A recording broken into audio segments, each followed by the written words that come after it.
Hello friends, and welcome. Here is a situation every programmer runs into. You want to ask the user to enter a number between 1 and 10. So you write the prompt, you display it, and then you check whether the answer is valid. But here is the catch. You have to show that prompt at least once before you can check anything at all. A regular while loop checks its condition first, before running a single line of the body. If the condition happens to be false right away, the body never runs. That means your prompt never appears. So how do you guarantee your code executes at least once, no matter what? That is exactly the problem the do-while loop was built to solve, and that is what we are exploring in this video. Alright, let us define exactly what a do-while loop is. Unlike a while loop, which checks its condition at the top before anything runs, a do-while loop checks its condition at the bottom, after the body has already executed. This makes it what we call exit-controlled. The flow goes like this. The body runs first, then the condition is evaluated. If the condition is true, the body runs again. If the condition is false, the loop exits. Because the check happens after the body is guaranteed to execute at least once, even if the condition is false, on the very first evaluation. That one execution guarantee is the entire purpose of this loop, and it is what separates it from every other loop structure you will encounter. Now let me show you the actual syntax. In JavaScript, a do-while loop looks like this. You write the keyword do, then an opening brace, then the body of your loop, all the statements you want to execute. You close the brace, then write the keyword while, and inside parentheses you place your condition. Finally, you add a semicolon at the very end of that while line. That semicolon is not optional, it is required, and forgetting it is a common mistake. Notice where the condition sits.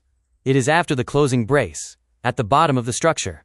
That position is what makes this exit-controlled. The body inside the do block always runs before JavaScript ever looks at that condition. Keep this structure in mind as we trace through a real example next. Let me trace through a concrete example step by step. We declare a variable count and set it to 1. The do block starts. We log count to the console, which prints 1. Then we increment count so it becomes 2. Now we reach the while condition and ask whether count is less than or equal to 3. It is, so we loop back. We log 2, increment to 3, check again. Still true. We log 3, increment to 4, then check once more. 4 is not less than or equal to 3, so the condition is false and the loop exits. The console printed 1, then 2, then 3.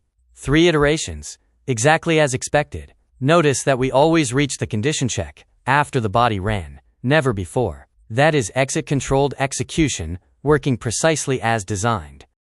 Here is the direct comparison. A while loop is entry-controlled. The condition is checked before the body runs. If that condition is false from the start, the body executes 0 times. A do-while loop is exit-controlled. The body runs first, and the condition is checked afterward, so the body executes at least once, no matter what.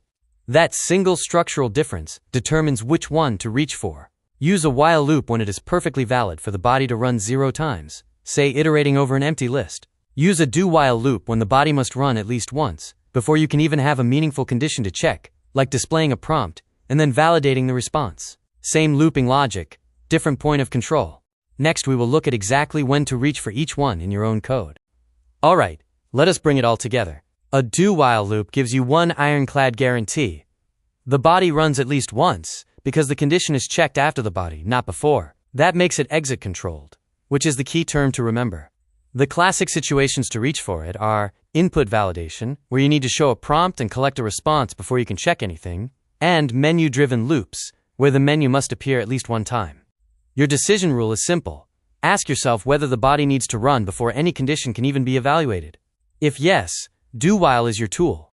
If the body might legitimately run 0 times, a regular while loop is the better fit. Thanks for watching, and happy coding.